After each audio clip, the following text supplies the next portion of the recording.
GameSHOUT Radio is property of GameSHOUT, a company of Red Planet LLC. All rights reserved. Executive producer, Andy Hodges. For live broadcast booking information, syndication, or advertising, email info@GameSHOUT.com. All comments expressed on the show are not necessarily those of GameSHOUT, Red Planet LLC, its advertisers, guests, or syndication affiliates. All music is licensed by ASCAP and BMI. Recordings of this broadcast prohibited without prior written consent.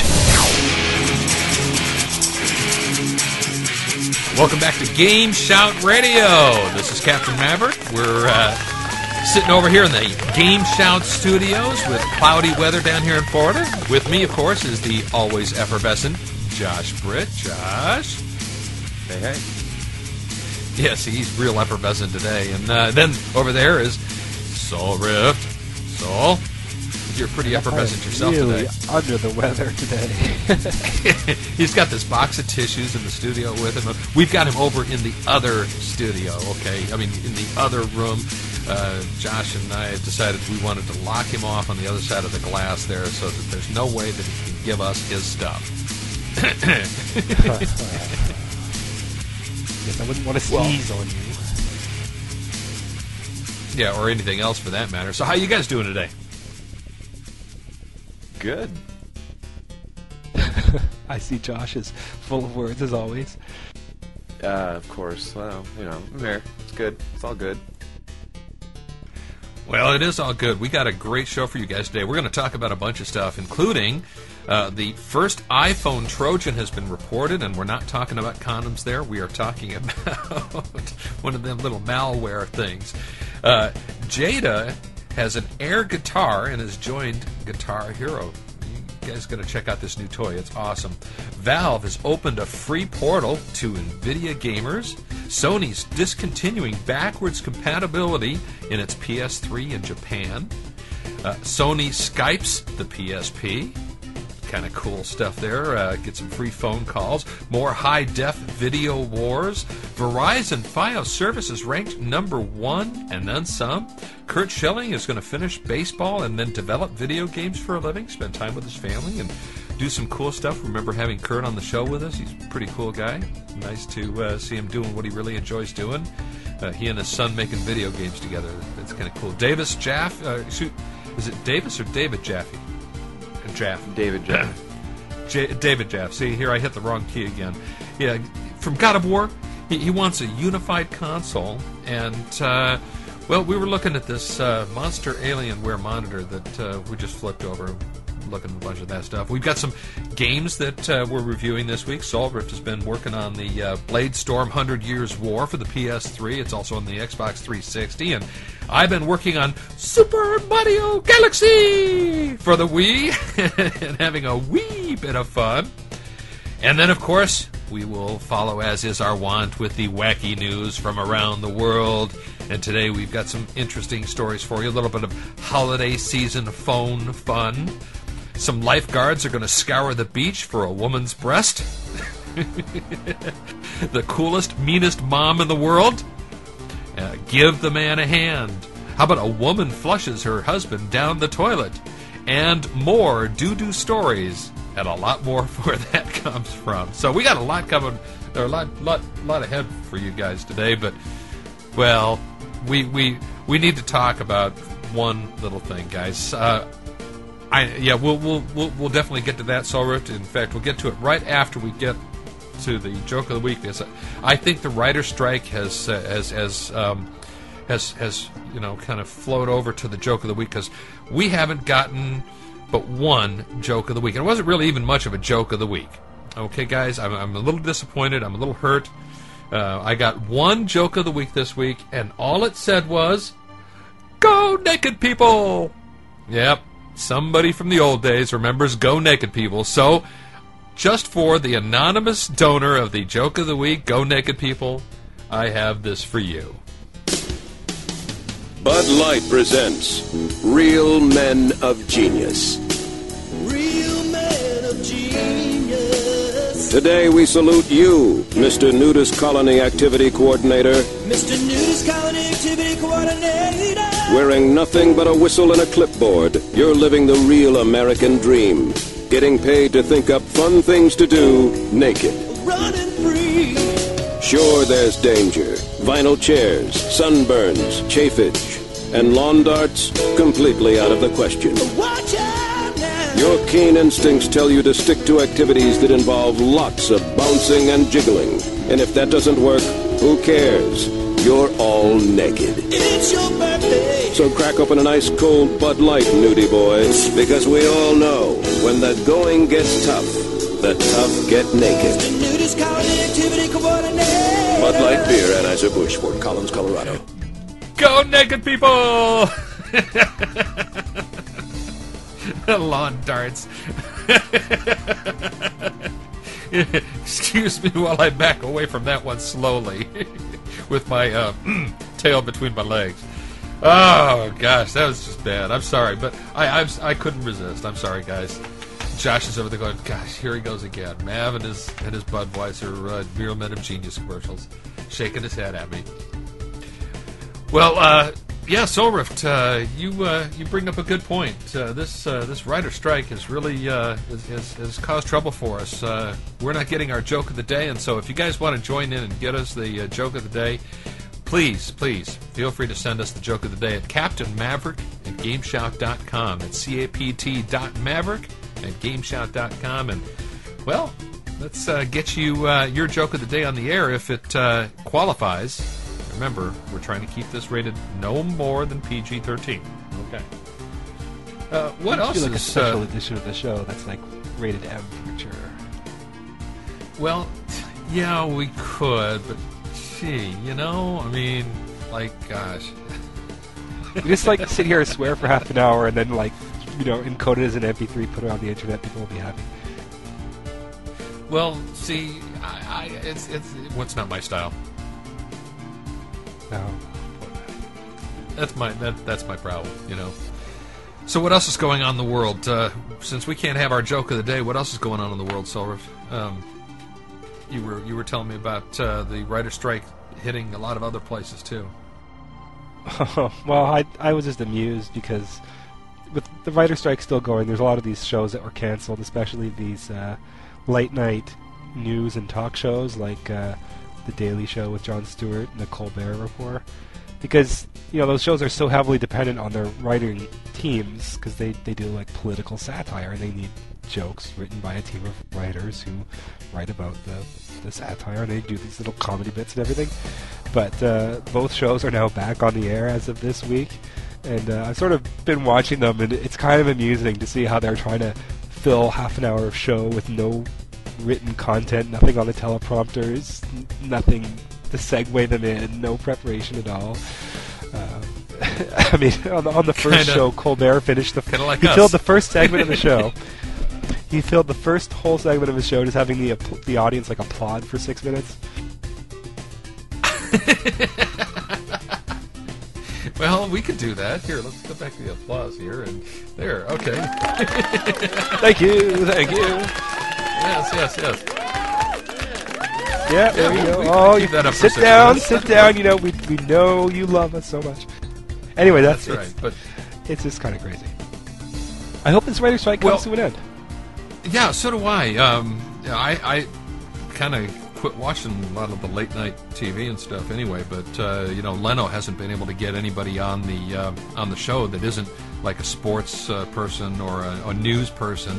He had Maria Bartiromo from CNBC on the other day, and she's kind of she's a news person, and because the Screen Actors Guild is not, they're backing the writers strike. So, but Letterman, he's got a different contract, and he's able to get actors on his show. So he's got he made a deal with the Writers Guild, so his writers are still are working for the Late Show. They've got a whole deal going. Yeah. So I mean, he's able to continue working, and poor Leno is just like hanging out there. Yeah. Wonder what happens. Hey, do you guys know the reasoning for the beards that they were wearing? Oh my God, Josh speaks. No, I wasn't. I'm not. Do you have any idea? I mean, Soulrift, do you have any idea about it? I thought it was just like a Christmas thing, because he's Santa Claus for his son.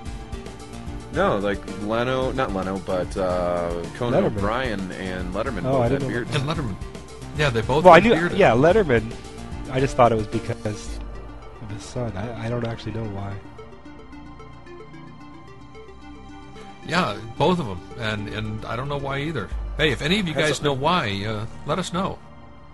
Had something to do with the writer's strike, and I don't know what it was. I keep seeing it on. I saw it on all the news channels. I just didn't know what the whole reasoning behind it was. Mhm. Well, I mean, I guess Letterman I'm at least was curious. off for 2 months. I mean, that's plenty of time to grow a beard. No, yeah. For some people. No beards on Daily Show or Colbert, though. Yeah, well, they're the only you never ones know. you They watch. might. You never know. They might. Well, Colbert has officially accepted Huckabee's offer to be his running mate.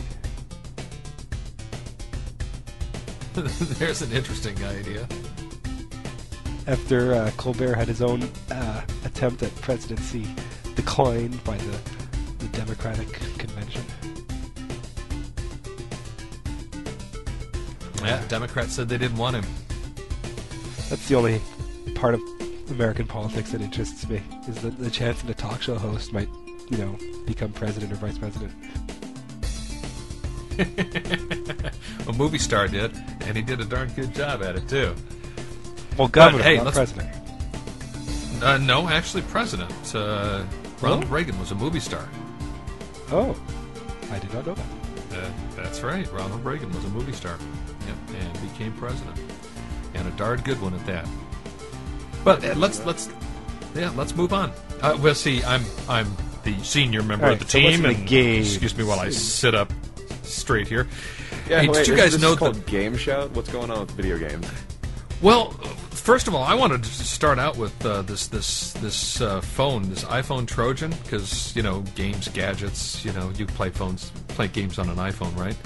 And did you know that it was an 11-year-old kid that created the first Trojan for the iPhone? I did not know that. Yeah, seriously. This 11-year-old child who's playing with XML files, he created this Trojan, and basically it's nothing that's that was anything really detrimental. Okay, but this Trojan was confirmed by research firm F-Secure. It targets modded iPhones, and it changed. The phones are changed so they can accept third-party applications. Well, this Trojan, it masks itself as an application, and it's an update to Erica's utilities, and it's labeled 113 Prep. Okay, now the function of the application is to say shoes. That's all. It just says shoes, and at least that's all it is at this point. But when it's uninstalled, it removes files from the bin directory on the iPhone, damaging the valid applications such as send file and Erica's utilities. So you can't really remove it without it causing damage. So, but it's the first Trojan that's targeting the iPhone. I guess if it's that easy for an 11-year-old kid to actually do something with it, can imagine what somebody could do if they had a real bone to pick with Apple and iPhone. Now, of course, Yeah, Apple says that the safest course is just not to mod the phone, but go ahead. That's such a silly Trojan. That's like me making a bat file that does del c:****, and you double click on it, and I say, when you see this question, just press Y, and then, of course, all your files get deleted. But I mean, that's not much of a Trojan. No, it just says shoes. I know, but the fact that it deletes something when you uninstall it sounds like a bad installer, not like I guess it's not a virus or anything like that spreads from phone to phone. Just It's malware. a Trojan. It's bad software. It's badly Yeah, it's coded just- software, Well, or I don't know if it was- intentionally harmful software. But Yeah, I'm wondering if it was intentional or not, but it does. It just reminds me of the EVE Online patch where they when you installed the thing, it would delete your boot.ini file in your root C directory, so you couldn't boot up Windows XP anymore. Yeah, whatever you do, don't reboot. Yeah, so I mean, that's not a Trojan. That's like, oops, we put the wrong path on the delete boot INI part of the program. Yeah, that was just an oops, but I don't think this was just... Well, I don't know. It could have been just an oops. Yeah, well, it just seems like even if you make it intentional to delete some crucial file... Well, I guess that's exactly what a Trojan is. It's a file that does something bad when you don't know it's going to do something bad. It doesn't seem newsworthy. That's it. I'm just like so blasé against badly programmed Trojans that, you know, what the hell? You're putting bad software on your iPhone. Of course, it's going to screw something up. It is to me when it's an 11-year-old kid that does it. Okay, but I guess my thought is, get the information out there. Well, you were, because you're anyone can. The member of our team. You make a bat file with C:\\, del star dot star, and there you go. You've made a Trojan that deletes everything off your hard drive. Here's my question: how much worse can an iPhone get, anyways? Oh, why is that? I don't know. They just suck. I don't like them. I'm just saying, how much worse could it get, anyways? I really don't like. I don't like any kind of. I don't like iPods, and I don't like iPhones. Yeah, I've never liked Apple products anyway. I'm not a big Apple fan. I don't like. I mean, their computers are nice, but their everything else is crap. I'm not a big fan of it because it. I mean, the iPod basically pigeonholes you to frickin' iTunes, and I don't like iTunes. Well, we've been down this road before. We have been down this road before talking about this. I hate how it's all proprietary stuff. I like having access to putting whatever you want on. Yep. Yeah, I agree with you there. One of my sons has a Nano, and then I got my other son an MP3 for Christmas, and it was the oh gosh, my mind just went blank. But it was not the Apple. Yeah, the Sansa, the SanDisk. I just don't like the fact that iTunes, you have to put it on an iPod or play it in iTunes. I mean, there are ways around it, but for the average consumer who is not tech savvy, it's a pain in the butt. That's why I love my Zune. I can put anything on it I want. Oh yeah, on the topic of unrestricted music and DRM free, digital rights management free music. The 4 major music studios, Sony, BMG, has just recently announced that it will be the final of the 4 to offer DRM-free MP3s on Amazon's new MP3 service. So you'll be able to buy MP3s from all 4 major labels without any DRM, any protection. It'll just be raw MP3 files you can put on anything you want and play them any way you want.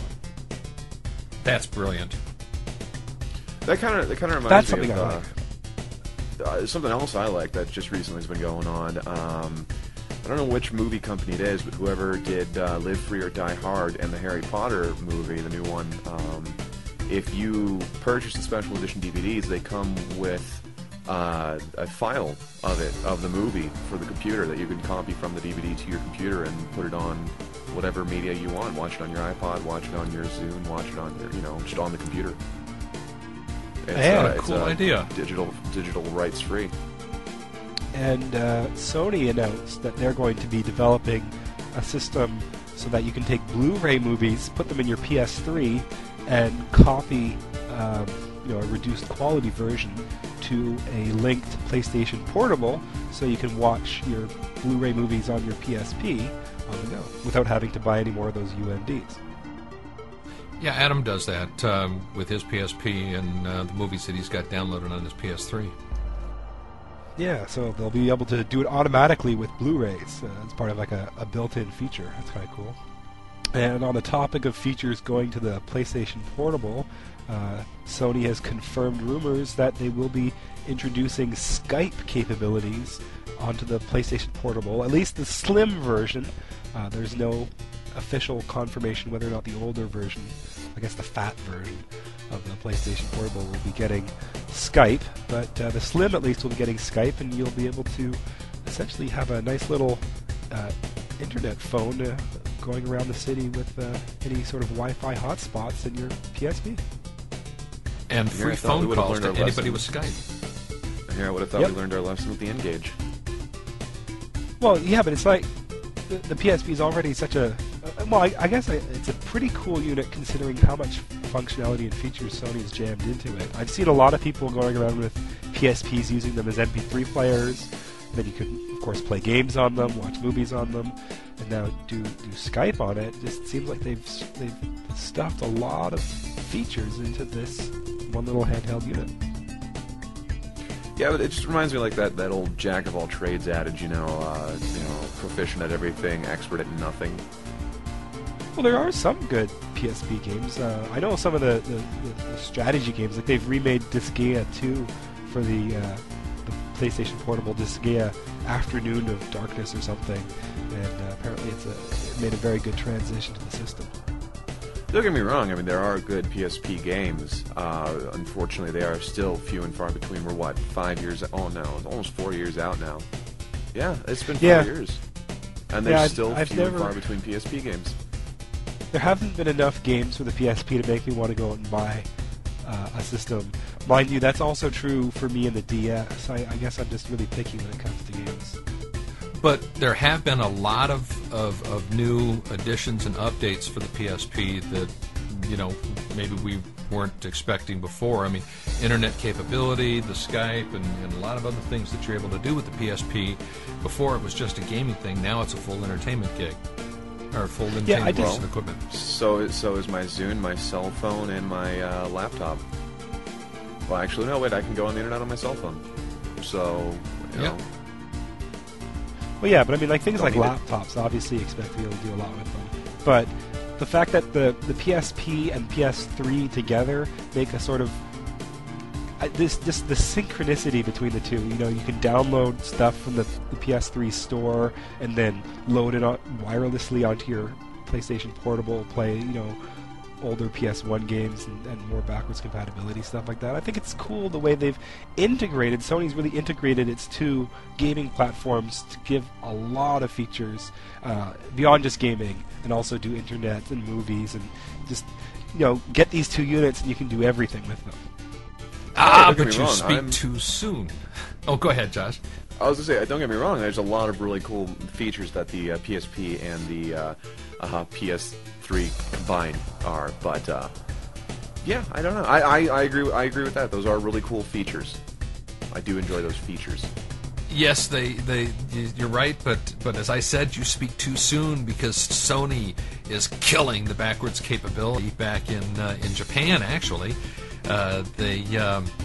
they are getting rid of the 20 and 60 gigabyte PS3 models. They've discontinued those in Japan. They're going to run those. They're going to go ahead and deliver those to retailers throughout the month of January. But as soon as those run out, that's it. You're done. Just the 40 gigabyte. It's the ceramic white model. The model number is CECHH00, and basically it doesn't support any PlayStation 2 backwards compatibility games. It will support PlayStation 1 titles through software emulation, but not the PS2 games. It's going to have it's got the matching DualShock controller, but in the U.S., I mean, I'm seeing, of course, a big trend in that. We're going to end up losing, I'm sure we're going to end up losing it here as well. So why a lot of people originally bought their PS3 right away, because they were able to get that backwards compatibility right away. The 20 gigabyte model, I mean, that quit selling in the U.S. because of lack of sales right away. Then when the 80 gigabyte model came out, they stopped selling the 60 gigabyte model, because evidently in the U.S., everybody wants more power in their PSP on their consoles. So backwards compatibility is no longer going to be a thing with the PS3. I guess Sony believes that, we've got enough games on the PS3 now, so let's not worry about having to go back and play PS2 games on a PS3. But I don't know. Is there still an uproar, or is there still a cry or a call for wanting PS2 games be able to play that on your PS3? For me, it is. Sorry, what we're talking about is discussing something with Josh. Yeah, Soros and I were having a conversation. But here's my question. What does backwards compatibility really matter, in all honesty? if it, you know, the PS2 is still being sold. It's still strong. They have the new slimmer version. You know, that's weird to say, but even slimmer version out now. What does it matter if your PS3 isn't backwards compatible? You can still go out and buy a PS2 for frickin' $130 right now. I'm sure that price is going to drop to $99 soon enough, and you can still play. But what if you? Yeah, but you get one system that plays both types of games, and you can buy all the games you want, both types of games. I mean, I personally, Also, bear in mind. Let me throw this one out there first. Also, bear in mind that all the people that want to play PS2 games on their PS3 pretty much already own a PS2. Yeah, well, you all own the PS3. I think the whole point is that anyone who wanted backwards compatibility on a PS3 got the PS3 already. The people who haven't bought the PS3 were saying, well, why should I get a PS3? There aren't that many PS3 games out yet. So if you're waiting for the PS3s, then obviously backwards compatibility isn't your determining factor. If you got the PS3 when it came out because it had backwards compatibility, then you would have got it right away because all the PS2 games were already out. The people who are waiting on the PS3 are waiting not for more PS2 games, they're waiting for new PS3 games. And so they don't care about the backwards compatibility anyways. Yeah, but a lot of people have the PS2 games that they want to play on their PS3, and but they still have the PS2. Yeah, if they have the PS2, there's no do. difference. I mean, the controller is physically the same. The game runs the same. If you have a PS2, there's no point in getting a PS3 for the backwards compatibility. And like I said, if you wanted the backwards compatibility, if that was one of your key purchasing choices, then you would have got the PS3 already because the PS2 library was already there. But Mom says you can only have one or the other.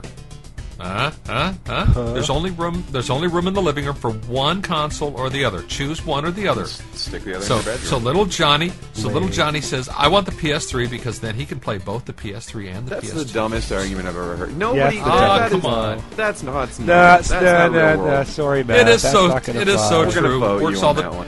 My wife says I could only have one in the living room. Okay, right. That's it. Mav, you are the weakest link. Goodbye. I've worked in retail on the games industry.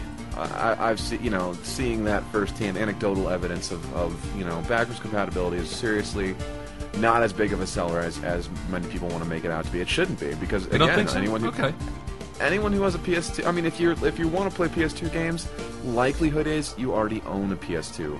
And the PS2 is not going to be dying anytime soon. I really don't think it's going to after seeing the sales over this last holiday season and the fact that new games are still coming out for it on a monthly basis. It's outselling its new, younger brother, the PS3. The PS3 may be bigger, better, and badder, but the PS2 is still whooping it. Something fierce. It's bigger, badder, and more expensive too.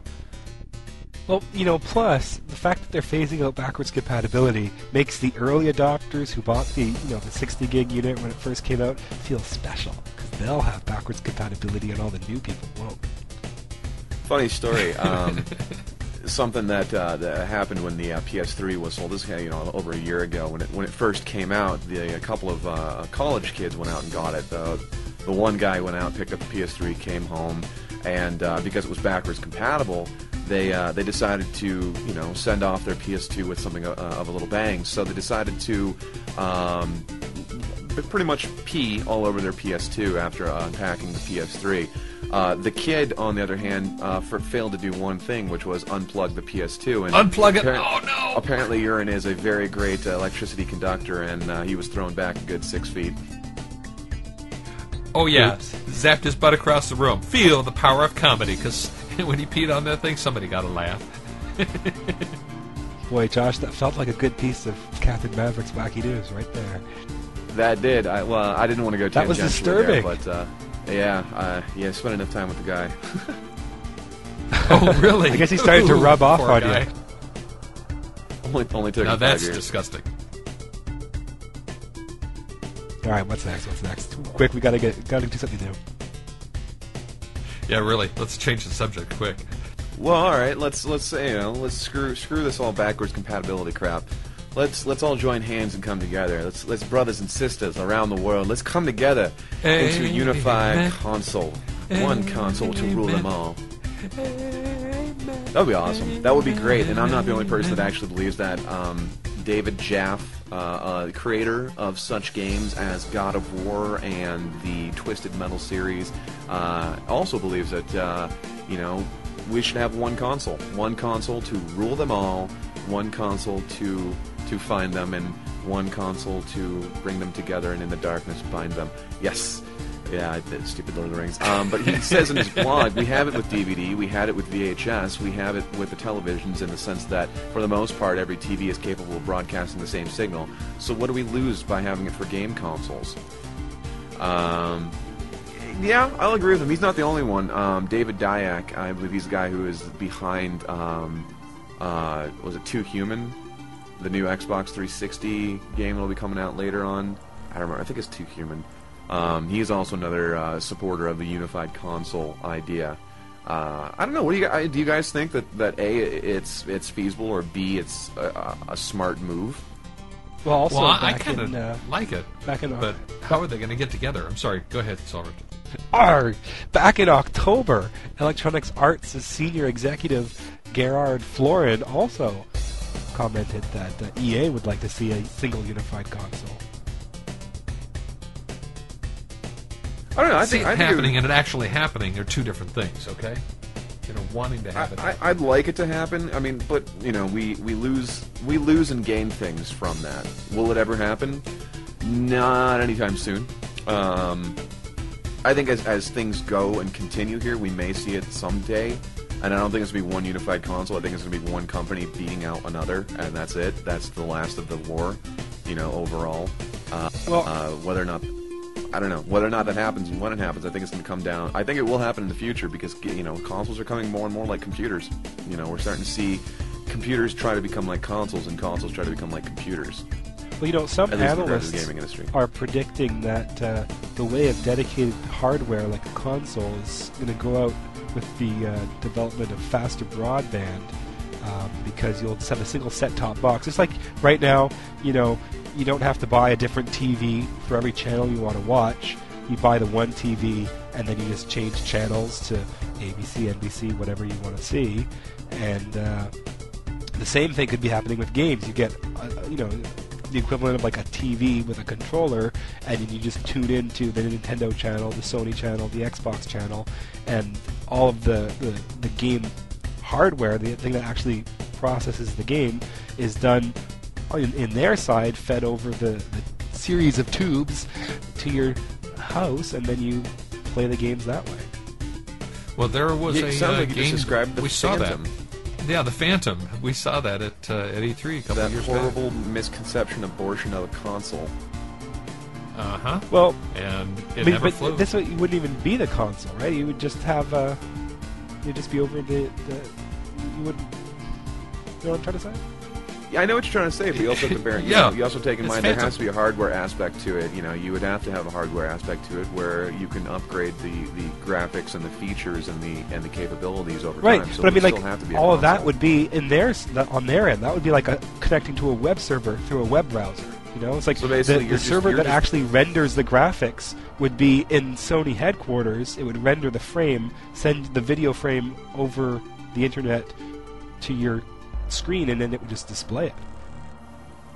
But it's an interesting idea, but how feasible would something like that, like to have one computer that basically everybody plays on? You say you have 100,000 people playing on it at once. It works with games. Like it works with MMOs. I mean, World of Warcraft, you've got one server with everyone playing on it, and then admittedly a complex client-side software that renders all the graphics. I mean, there's not that much information getting sent back and forth in a case of like World of Warcraft, but that's primarily because the internet infrastructure is still fairly young, and most people don't have access to really, really high levels of bandwidth. If you had a huge pipe of like 100 megabits per second, then yeah, you could stream high-definition movies, you could stream the video games in real time, and you wouldn't even have to render it locally. You could just have like a TV and a controller.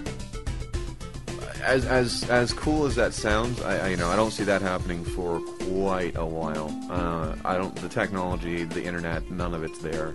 Not yeah, exactly. Well, Florin Florin from EA said that he's suggesting that we'll still have dedicated consoles for about 15 years, but after that time, we'll probably see set-top boxes and stuff like that. I don't. 15 years That's is plenty of time to do it. I think that's very liberal. I'd be more conservative on that one and say 25, maybe 30. I don't think the tech's going to be there that soon. Well, you know, the broadband internet's already getting to the level to make it feasible.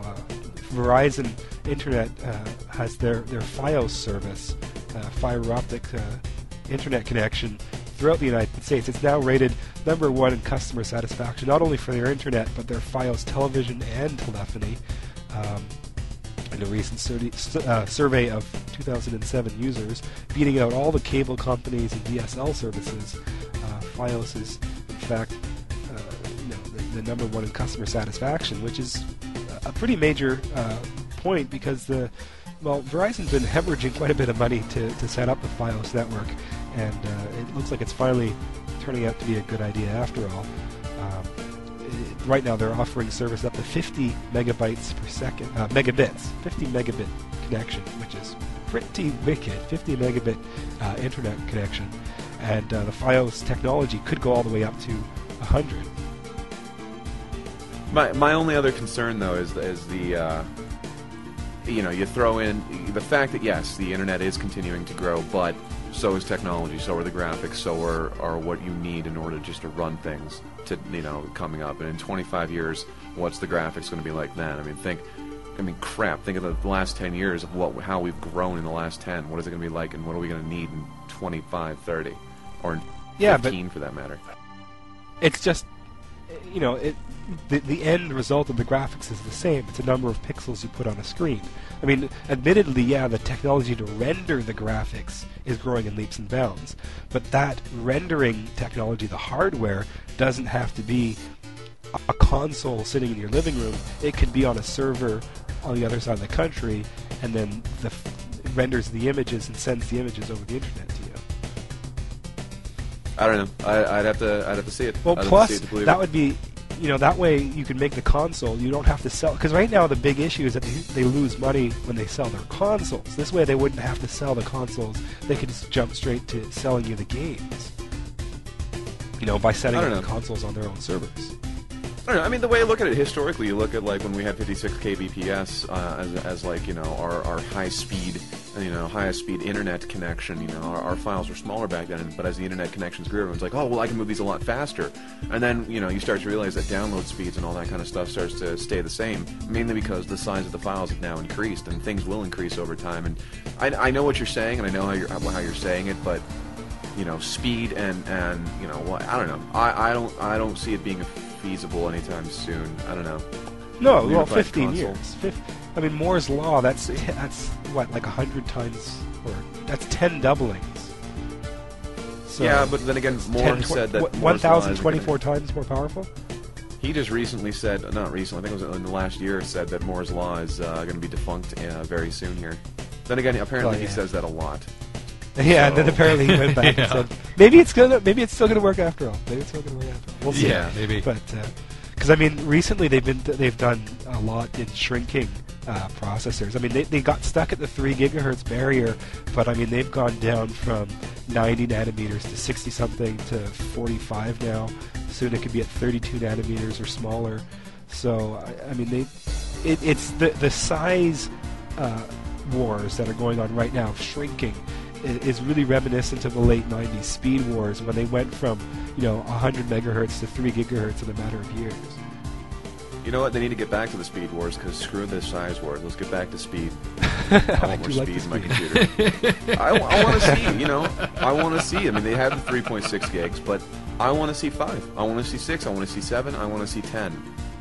And I know we're going into quad cores and multiple cores now, but you know what? 4 times 3 does make 12, but let's put that 12 on each core and make it 4 times 12. And then 65 nanometers, and yeah.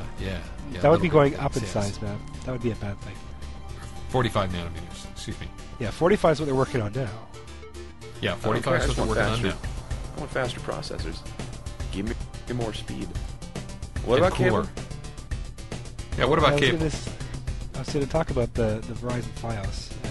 I know, I derailed you earlier by continuing with the conversation, but go on. Let's hear. Yeah, I did kind of jump ahead on that. I was going to say that at CES, Comcast has announced that they will be upgrading their network to DOCSIS version 3, which will allow their cable infrastructure to deliver at speeds of 160 megabits per second, potentially beating out Verizon's fiber optic service. So soon we may have two North American options for really ultra-wide broadband fast internet connections. Fi0S at about 100 megabits and DOCSIS 3 cable at 160 megabits, both of which are plenty fast enough for games over the internet. The only downside of that is 160 megabits divided by your neighborhood equals you're screwed. Well, not if you're living in between, let's see, Section 8 housing and an old folks' home. Well, if that is the case, still, not everybody, cable's great and all, but you still have that worry to worry about. At least with Fi0S, well, it's funny you have a because direct connection. I've got cable and I've never had that problem. I think it really depends on certain older rollouts of cable technology, and as they upgrade to DOCSIS 2 and 3, I don't think that'll be an issue. It's still 16 megabytes. Easy. It's still a viable concern. However, that's only if you are in an area high in density of cable users. That's worst case scenario. It also depends on what their capacity is, because like you said, it's capacity divided by users.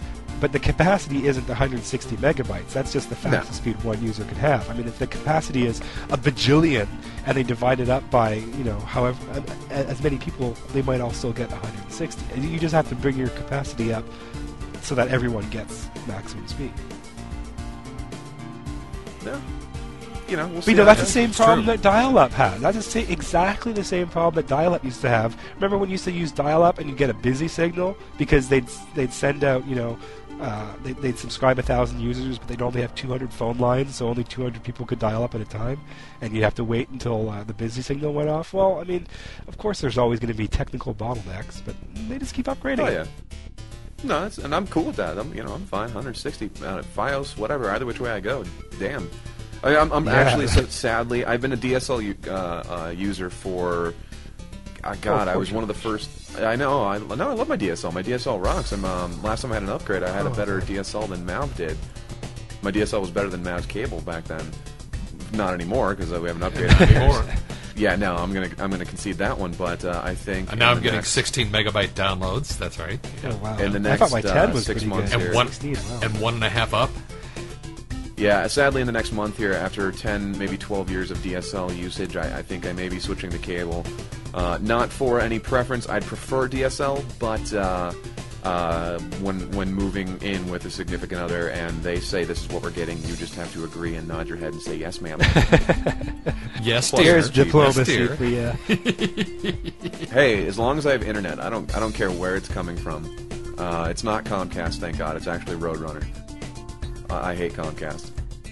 Yeah, but they subscribe. They sublet from Comcast. Roadrunner. Yeah, I know. Damned if you do, and you're damned if you don't. That's right. Oh. Yep. Hey, and speaking of which, let's talk a little bit about Valve and their relationship with video card and graphic companies, because you know that Valve has always had this relationship with ATI. Okay. No, I did not know that. Yeah, they have. Yeah, dude, it's all over. Oh, yeah, they used to have this.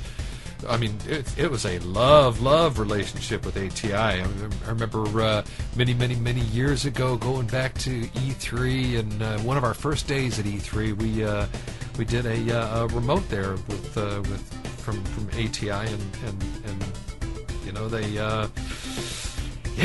Valve and they were in bed together. It was disgusting. It was evil. Ugh, gross. Well, now you look at Steam users, and the majority of Steam gamers are actually NVIDIA GeForce graphic platform users. So now Valve is saying, oops. So they want to support, of course, the NVIDIA platform. Now, Valve has done so. They've entered into a collaborative agreement, a development agreement that's going to allow them to work more closely with Nvidia on events and development and collaboration and a lot more things. As part of the agreement, though, this is for all you with Nvidia cards, okay? You're going to want to do this, okay? If you haven't played Portal, you got to check this out. Valve is giving all Nvidia gamers, if you got an Nvidia card, you haven't been able to play Portal from the orange box, you haven't been able to play Portal yet, but you can play Portal First Slice, so it's a demo version of Portal. You just go to steamgames.com/Nvidia, and you take the test. Make sure that you've got a Nvidia card, Nvidia hardware, and it's going to right away make it available for you free of charge, and you get to play Portal. Guys, you got to check this out. This is very, very cool, and you can look for a lot more. Oh yes, yeah. I love that. I never got my review Such a copy. blast. I know you never got your review copy because, well, Doug Lombardi, yeah, Doug, I'm talking about you, Doug, never sent the review copy that was supposed to go to you, Soulrift. Sorry, but that's all the fault of Doug Lombardi. Doug, yes, talking about you again, Doug. I bought my copy of Orange Box on Black Friday for $25 at Best Buy. Yep. That was the time to buy it, too. That was awesome. I love it. It's I played through Portal. I finished Half-Life Episode 2. Both stellar games, and Team Fortress 2. My dad and I check it out every couple of nights here, and it's a lot of fun. Very enjoyable. The whole thing. My only complaint is, why the hell did I get another copy of Half-Life 2 and Episode 1 that I can gift to no one, because everybody I know has them. He doesn't have it. Soulrift. You don't have Half-Life 2 or Episode 1? You don't have it. I have Half-Life 2. I don't think I have Episode 1. Well, give him Episode 1. You want an Episode 1, huh? You want it, buddy? You want it, huh? It's yours. Does that mean I have to reinstall Steam? And yes, it would. Steam updating. all right, hold on. Before we go down that road, let me actually say something here. Steam has actually over the years gotten excellent. Much better. I'm now a proud supporter of Steam. Their communities, their achievements, their they've actually done a stellar job getting Steam to where it is today, and the online distribution right now, they are doing a phenomenal job with it. All the games they have on there, it is great. They're doing an awesome job, and go Valve. You guys took a lot of the criticism. You took the BS we gave you for years and with it, and you made it so much better. So Steam I tip my hats to you, sirs. I'd be a lot more excited about the whole online distribution if I had money to spend on it. You and me both. Well, see, I think I love online distribution. I think it is one of the greatest things. Oh, and it's only going to get better. That's why I love my 360 so much. I can download TV shows, I can download movies and rent movies, I can download games, and now I can download entire Xbox One games and play them on my 360. Frankly, to me, that's cool. I hate trying to find games in the brick-and-mortar stores, because I really like a lot of the really obscure sort of strategy RPG games. I like a lot of the games that were, translated and brought over from Japan by, like NIS and some other Atlas. And it's so hard to find those. You go to the big name stores, and they've only got the most popular, most recent games, and it's hard to find these really obscure titles. And if only they had better online distribution. Right now on the PlayStation Network, you can get some PS1 games, but their selection is so small. They've got 24 games. There's a lot of really good PS1 games that I'd love to download and play, and they're just not listed in the store. And frankly, I would just much prefer if they listed their entire libraries of PS1, PS2 games. I think they'll be coming, though. Well, I hope they'll be coming. I give it time, I think at the current rate of one game a month, it's going to take many years before they all show up. Well, Sony is still trailing Microsoft on that one. Of all the faults that Microsoft has had, except for recently, they've been screwing up. Xbox Live has been down and up for the last month now, but they're trying to rectify that. But They have been doing. They just recently hit 100 games on their arcade, and that's a game a week since the Xbox 360 was released. So they are at 100 arcade games. And I've heard a lot of those are really good. Oh my God, they are. I love a lot of those. Geometry Wars is of course one of the highest rated ones on there. But there have been tons of other ones that have just been a I'm blast still to Uno play. and Texas Hold'em. Oh yeah, those two are great. I mean, there have been crap ones. Let's not get ahead of ourselves here. Yeah, there have been complete and utter stinkers, but A couple. But for the most part, they're arcade. It's a cheap game. You're getting what you pay for. But there are just a ton of really awesome games in there, and I love playing those. And the fact that I can now go back and download old Xbox One games for like $15, $20, depending on which one you get. I think they're all priced at $15. Yeah, Psychonauts is on there. Halo is on there. Yes, I already own it, but of course, I'm going to re-download it. Yeah. So I'll always have a digital and a hard copy of it. Isn't it remastered though for the 360, and it's got like little better No. No, the 360 does upscale the graphics a bit. I did do a test with that where I had a copy of Halo. Oh no, I know so. I had a copy of Halo in my Xbox, and I had a copy of Halo in my Xbox 360 because I was doing some video editing and whatnot and checking some things out, and I kept switching between the two on my switcher on my TV, and you can definitely see the difference. The anti-aliasing is a lot better. The lines are a lot smoother, and it does actually upscale the graphics quite a bit. So it's not like very noticeable, but it is enough that you can see a difference if you switch. If you have them side by side, it is I'm very impressed by that. So kudos to Microsoft on that. See, that's what I thought, and I think that's the coolest part, and I like being able to download and keep the games. In fact, I've got a new cooling fan coming. I'm checking out a couple of things on it too. It's supposed to be a lot, cooler, faster, 240, and quieter. It's really cool that the consoles are bringing back some of their older games for download. I kind of hope Valve will do the same with Steam, or someone else will do it online, because there's a lot of really good classic Steam is doing it. They are doing it. Oh, they are. I know, check them out, like System Shock too. Oh no! Give it time. You can get the entire ID collection for like $80. That's every ID software game ever.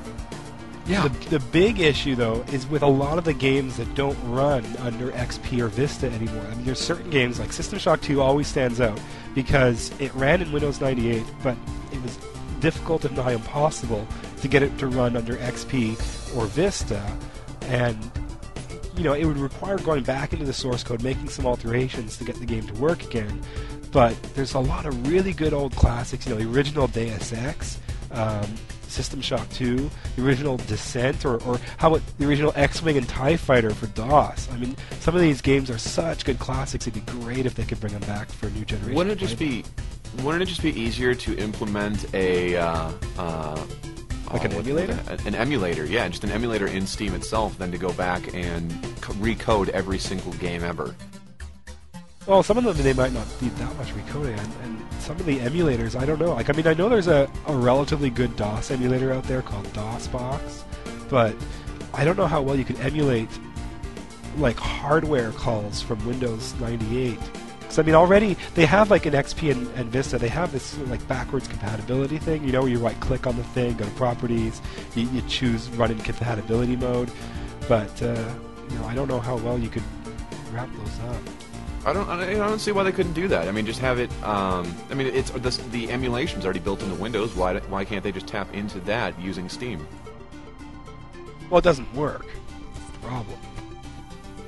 I haven't had it work yet. Well, the other thing you got to take into account is, with faster processors and everything tends to run a lot faster than it should. Yeah, exactly. So some of the things would have to be recoded slightly, but some of the games seem like they'd be really worth doing, because there's a lot of good classics that I would love to play again, and I think a whole new generation ought to have a chance to play. Oh yeah, I'd love to go back and play through hold on a second here. There we go. I have a case of games I'm looking at here right now, of old games. Let's see here. Fallout 2, the original Rainbow Six, You Don't Know Jack, Diablo Oh god, there's a ton of games on here I'd love to go back and just reinstall, and have them run at not just peak efficiency, but at something that'd be great to play. But I'd love to see that go down.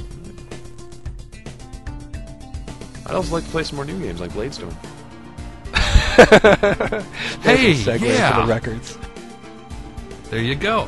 Why don't you tell us a little bit about Bladestorm there? It's for both PS3 and Xbox 360, right? Yep, that's right. Hell if I know. Right, I just gave you a segue.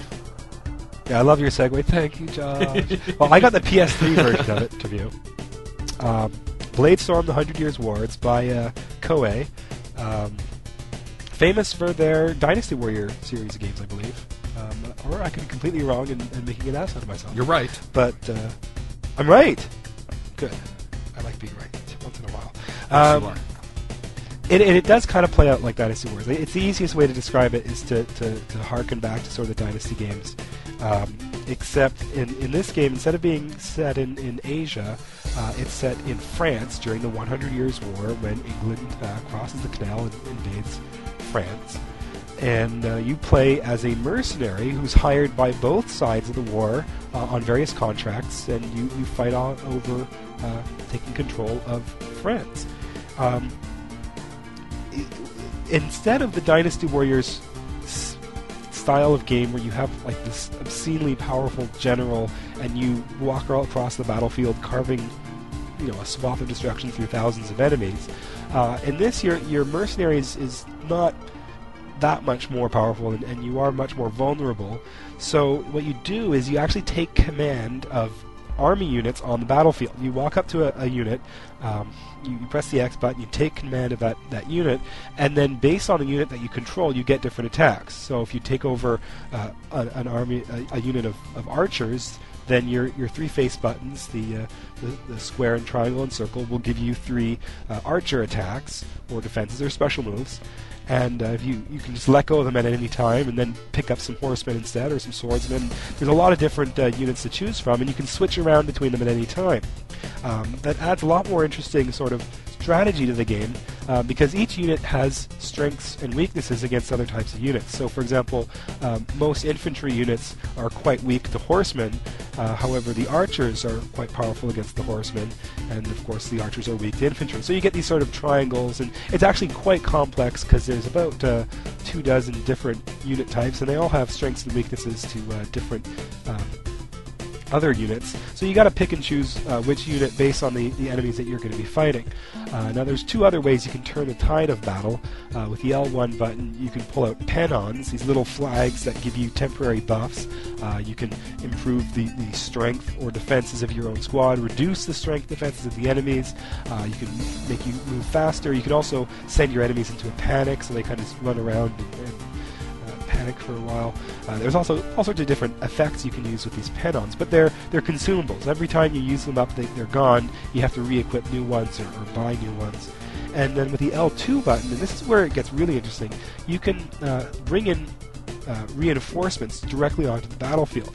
Now, you get money by doing these missions. You can buy equipment, including pennons and weapons, and of course you can hire these reinforcements. And they can really change the tide of battle because maybe you've got some archers, a swarm of infantry comes down on you. Well, if you hold down the L2, pull out your call in some reinforcements, maybe some horsemen, just mount up and then trample all of the infantry that's coming at you. You can switch the tide of battle quite quickly. On the other hand, the game is quite repetitive. Once you start playing it, you'll realize that the basic gameplay of going into a town, reducing its defensive points to 0 to bring out the base commander, killing the base commander to take control of the town, and then moving on to the next town is the exact same type of gameplay that'll stretch from the first mission all the way, I'd imagine, to the last. Now, I never actually managed to finish the game. After logging about 60 hours in Bladestorm, I still haven't ended the war for either the French or the English side. but I have certainly advanced the storyline considerably. There's a lot of NPCs. You take missions with them and kind of advance their personal storylines. It's a really interesting and fun game if you like the basic core gameplay.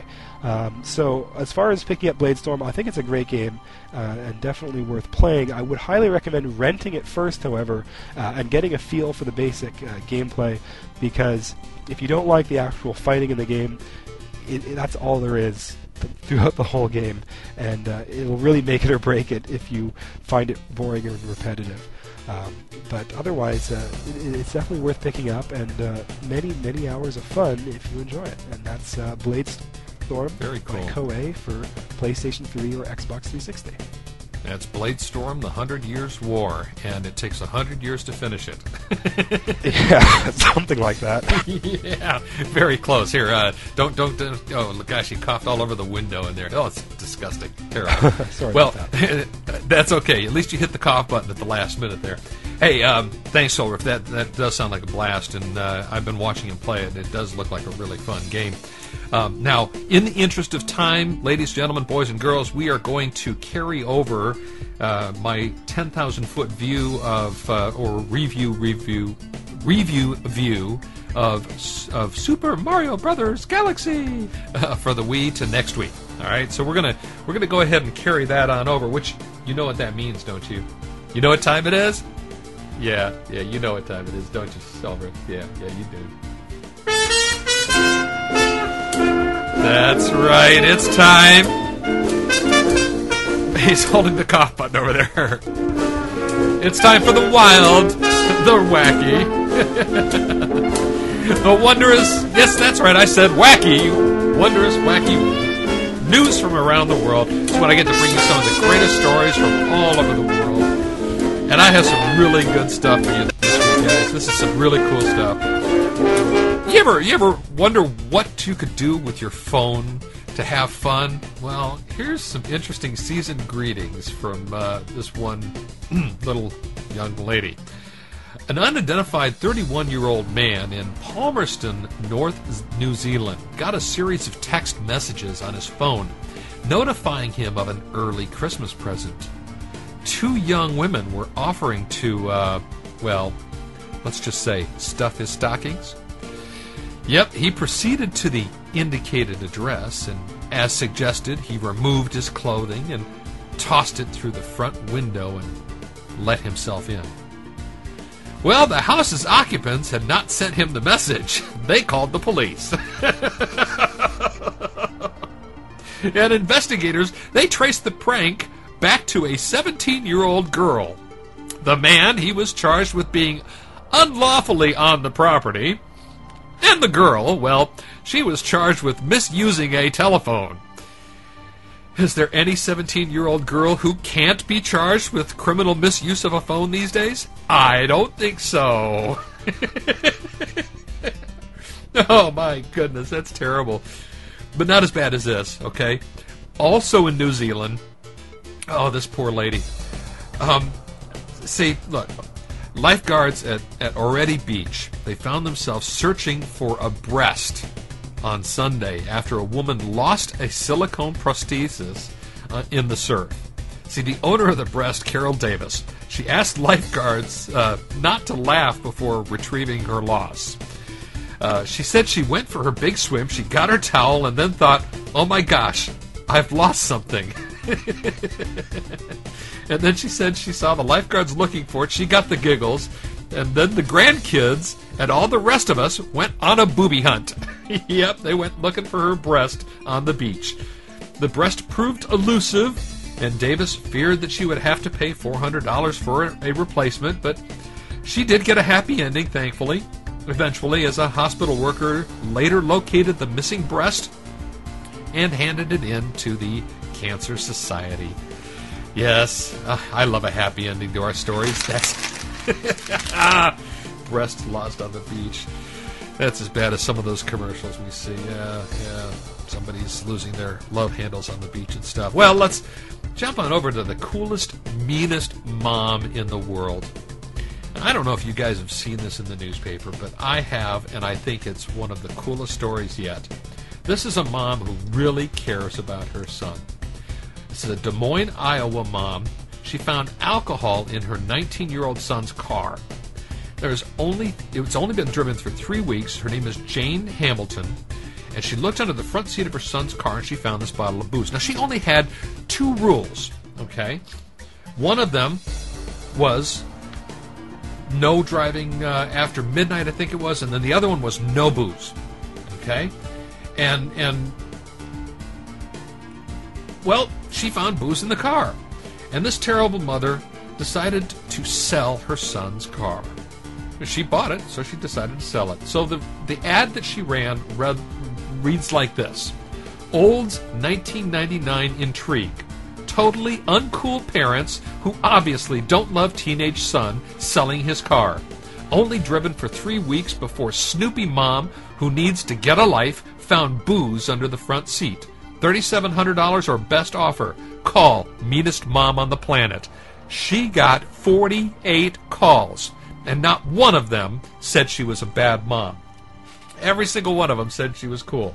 And many of them offered to buy the car for a lot more than she was asking. Yeah, that's what I was going to ask. I mean, she got all these calls, but did anyone actually want to buy the car? Yep, she got lots of offers that were a lot more than she was asking for it. That was the coolest part about it. Yep, she's going to be able to buy a better car than what she originally had if he can, ever live up to his, agreement of no booze in the car. Hey, that's all. No booze in the car. That's perfectly decent agreement. I mean, who can't go along with that one, right? All right. Well, moving on. Let's go to Germany. A Macedonian-born woman brought a spiteful marriage to an end by cutting up her husband and flushing him down the toilet. What she couldn't flush, she sent to an incinerator plant.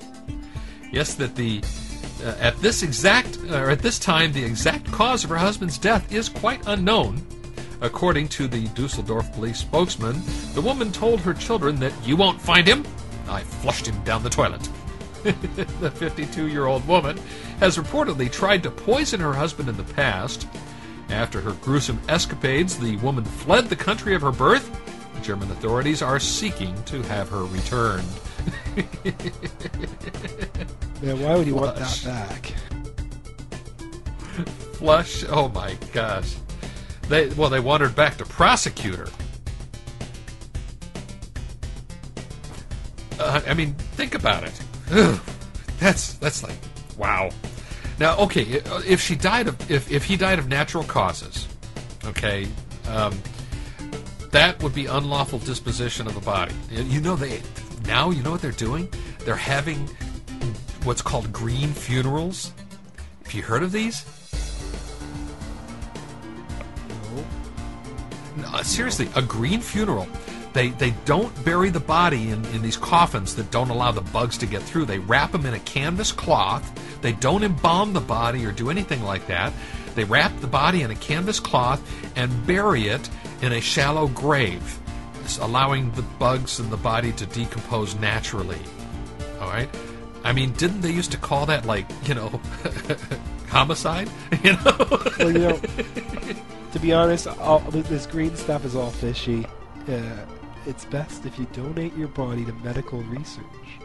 You can actually donate your cadaver to medical students who learn surgery at hospitals or teaching universities, and then the university will return the ashes to the family after the semester's over.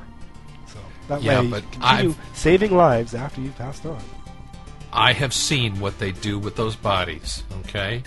And when they make them dance like the dancing chicken in that YouTube video, that bothers me. Okay, I don't think anybody should put their hand up there and make me dance like that. I don't like that idea. So, not for me. Sorry. Just plant. Well, pick a reputable university then. Well, I'm sorry. Wait a minute, Josh. What was that? Aren't you over 40? Don't they do that already? You're a funny guy. That's over 50. And at least that's with a rubber glove. And a doctor, fully licensed. All right, well, let's move on. And speaking of hands, let's give the man a hand. This guy, he took the Bible just a little too literally. A 20-something-year-old Idaho man did just that. Okay? He saw what he believed to be the mark of the beast on his hand. And so he cut it off. But he didn't stop there.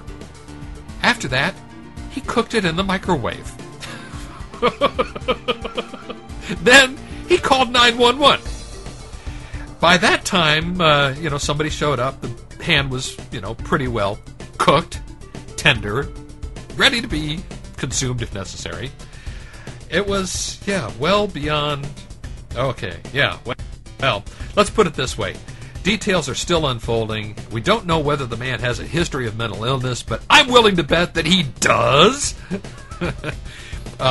When the police showed up, he had a tourniquet wrapped around his arm, where he did that before he removed his hand, and he cooked his hand so it couldn't be put back on. But the hospital did not say whether they even had attempted to try and put the hand back on.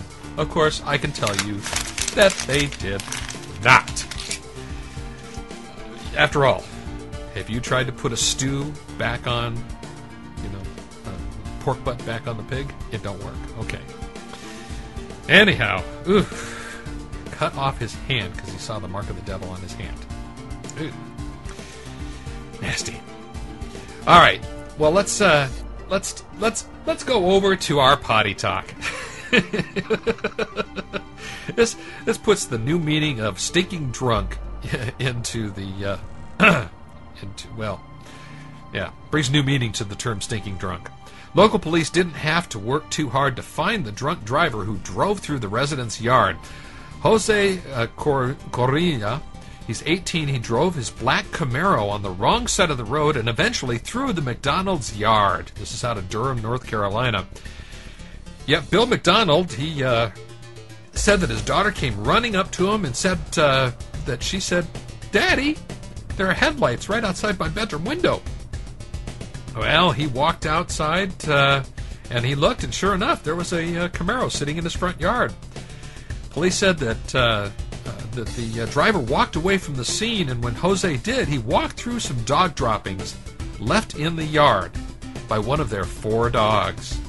Police were able to follow the footprints and the odor to a white van where they found Jose.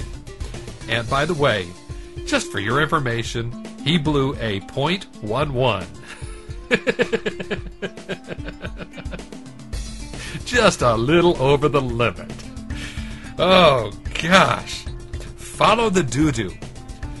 Well, that leads us to our last story of the day.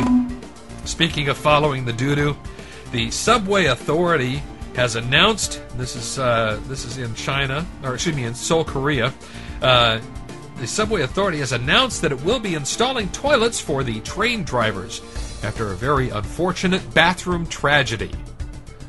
What happened? Well, let me tell you. An engineer with diarrhea plunged to his death after attempting to relieve himself outside the door of a moving train. The man fell to the tracks and was hit by another train.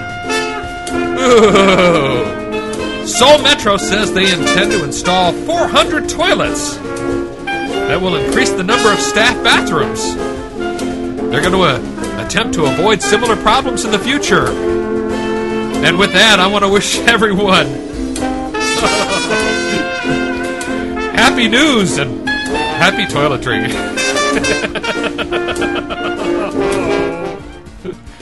He hangs it outside the door and